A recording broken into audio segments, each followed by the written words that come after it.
All right, the little red dot is live, and today is a real straightforward video about moving to and living in Enid, Oklahoma. It's about the eight steps that it takes when you're buying a home in Enid, Oklahoma. So some of this, it might be review for you guys, but pay attention to the whole video. I'm going to be dropping some nuggets in there that you may not know about. You may not know about, guys, because all the time the real estate process is changing.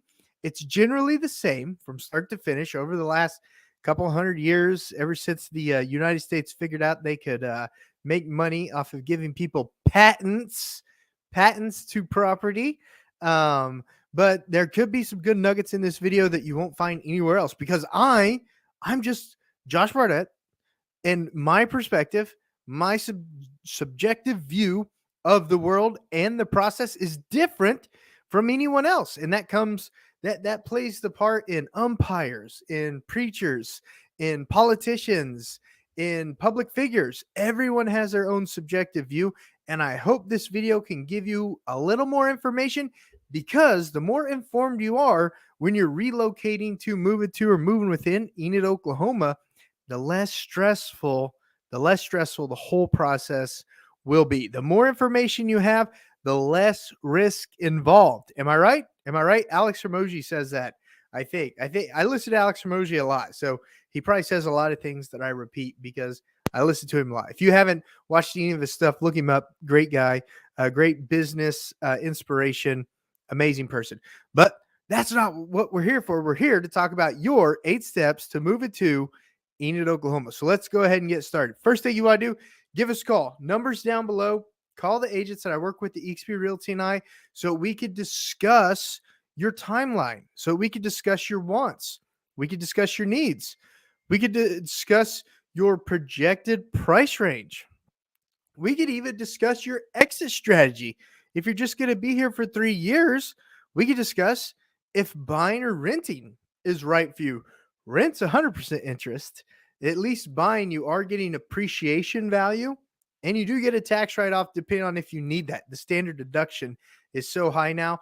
I'm not a CPA, and I'm not giving you tax advice, and I don't play a CPA on TV. But you can, if you like doing work to your property, if you like not being told what to do with your property, then it's a no-brainer. Buying is what you want to do. Even if you're just going to be here for 3 years, it's a no-brainer. So that first initial call, we want to talk about the lifestyle you want. We want to talk about, do you want to be in walking distance to a park? We want to talk about, do you want to be in walking distance to a school? We want to know everything about you, everything about what you're looking for, everything that you'd like to be around, so we could place you in the right neighborhood and in the right house. Does that make sense? Thumbs up if that makes sense. Thumbs up if that's helpful. Number 2, letter of approval from a lender. You don't go grocery shopping if you know you don't have any money, and you don't go grocery shopping if you don't know how much money you have. So letter of approval if you're using financing, and or a letter of funds if you're going to be a cash buyer. If you're like, I've got 500 in the bank, I want to buy a $500,000 house, no problem. If you're a cash buyer, no problem. There's closing costs involved, but when you're dealing with cash, you're only talking about $2,250 tops when you're dealing with cash, inspections, title, insurance, etc., etc. But if you're dealing with a bank, got to talk to that bank. Interest rates have changed, guys. It ain't the same market it was back last year. Last year, things were cheap. Interest was cheap. Money was cheap last year. But if you do have money saved up, if you do have $100,000 or $200,000 saved up, or you're moving from a San Francisco or New York, we could talk about loan assumptions. Loan assumptions, guys. So if you've got that extra money saved up, let's talk about loan assumptions too, because you might be able to buy out the equity that the owner has and still get one of those great rates. And then you can talk with our lender that we work with about 6 months down the line doing a cash out refi if you want to get that money back. Does that make sense? I know it's a lot of info coming at you at once, but does that kind of make sense? Does this sound like some good content? Like, oh, wow, this Josh guy's got some good ideas. Thumbs up. Thumbs up if you think that way. I like to think that way, but I'm biased. And plus, guys, full disclosure, I'm not perfect. I know I don't know everything. Okay. I'm going to tell you my thoughts and I'm going to lay it out to you in the best manner possible. You've got to make that decision. All right. Number 3, online home search and showings. Okay. Now we've talked about what you wanted. Now we've talked with the lender. We've gotten the letter of funds from the banker. We're putting all that together in a search. Now watch one of my other watch one of the other videos on the Living in Enid timeline. Needs versus wants. Watch that video, needs versus wants. There's lots of options out there. We're going to put together this search in a manner that's going to try to encapsulate every single thing we talked about. Are some houses going to show up that aren't going to fit your liking? They're like, what the heck did Josh send this to me for? Is he an idiot? No, I'm not an idiot. I don't want you to miss out on a potential. I don't want you to miss out on a potential. Look, if it's only got a 1-car garage, but it happens to be on a half-acre lot, get a permit, build a two-car detached garage. You're like, Josh, I only said 3-car garages. Yeah, but it's on a half-acre. It's priced where you still got money left over to build a 2-car detached garage. The city might approve that. Isn't that something you might want to look into? Imagine having your own garage workspace detached from the main house. Wouldn't it be nice to just get away, spend a little time out in the garage? Okay. Maybe put an apartment above the garage and rent it out so that person's paying for the garage build. Guys, sky's the limit when it comes to real estate, okay? Everything's got to be verified, permitted, and approved by the proper authorities, though. Don't just go build a 2-car garage with an apartment above it without getting permits, okay? We want to do it right. But that's what I'm talking about on the home search, okay? We're going to put everything in there as open as possible, but still narrow within what you're looking for to keep in mind possibilities. That makes sense? And then, of course, we're going to schedule time to go look at them together. Find the one that you walk into and you just know. You're going to look at, 5, 10, 15 houses, maybe. Not much inventory needed, but you'll look at some houses. And when you walk in it, after you compare what's available, you'll know. We need to schedule a second showing. We schedule a second showing. Do a compare and contrast. Bada bing, bada boom. All right, guys. Next, once you know which one it is, we're going to talk about a winning offer. Look, when you go to buy a house, if you like it, someone else probably likes it too. Let me ask you this. Do you want to spend 6 to 9 months looking at a house? Or do you want to buy a house, move in, and start making it your own? The seller's already telling you what they want. What they want. If you're getting a loan, the appraisal's there to protect you with financing. We got financing contingency addendums that protect you when it comes to financing with the bank. But you know what the seller wants. You going to buy it? Or are you going to potentially lose out on it? If it ain't the right house, if you're like, man, I don't know. Let's go in 5,000 short. I just don't know. Well, let's keep looking. Guys. Okay.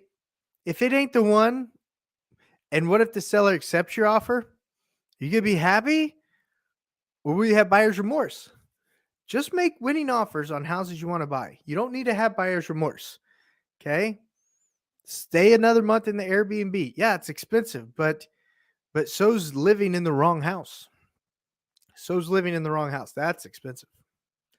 All right. Does that make sense? Thumbs up. If winning offer makes sense. Item number 5. Let's say the closing date's not right. Let's say the inspection timeline is too long for the seller. Sellers are weird. I don't ever think it's the sellers. I think it's their agents.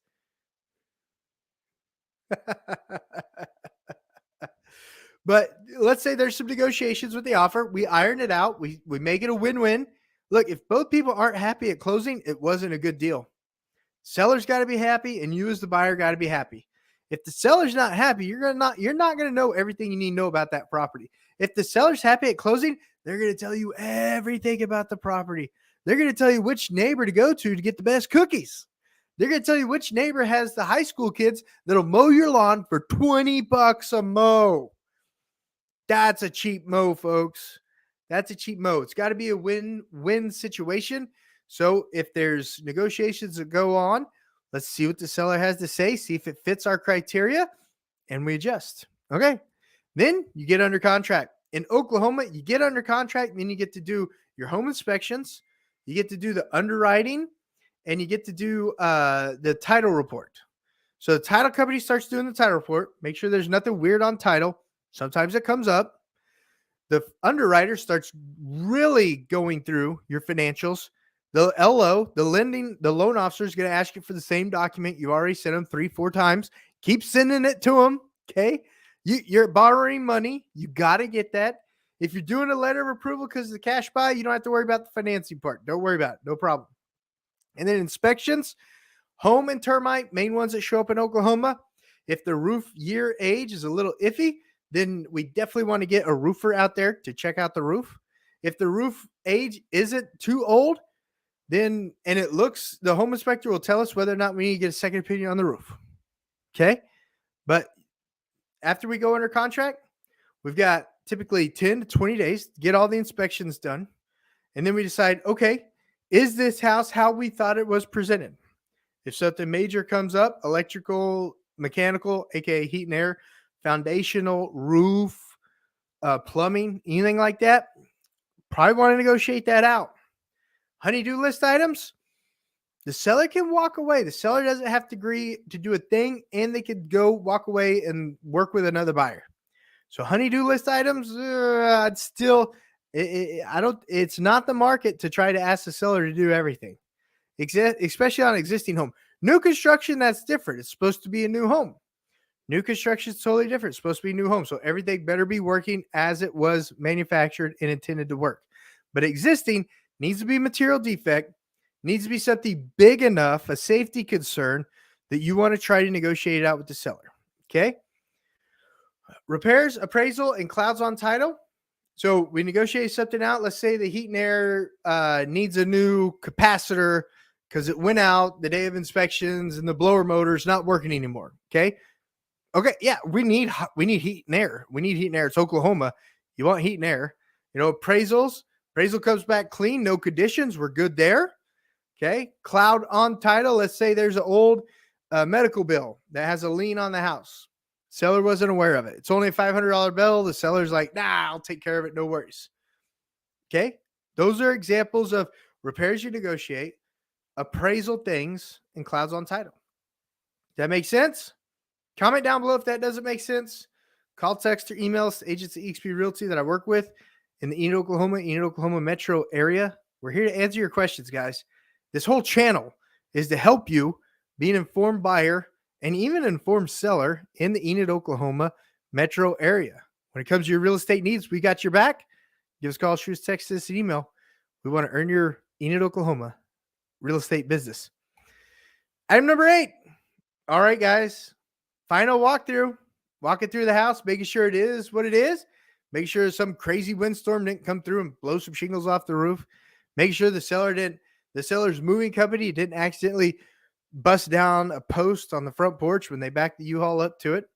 Making sure it is what it is. Okay. Be forewarned. Be forewarned. The best cleaning job you're going to get is a broom clean, typically. Dust and a broom clean. That's it. Okay. So keep that in mind when we're doing the final walkthrough. And then also, we're going to go to closing after the final walkthrough, sign the docs, and then we're going to get the keys from the seller, guys. We're going to get the keys from the seller. So these simple 8 steps are it that's involved when you're making a move to Enid, Oklahoma. Now, of course, I do this on a day-to-day business. Team of agents that I've worked with and I have done over 1,500 transactions. We've been very blessed. All the glory to God, all the glory to my team.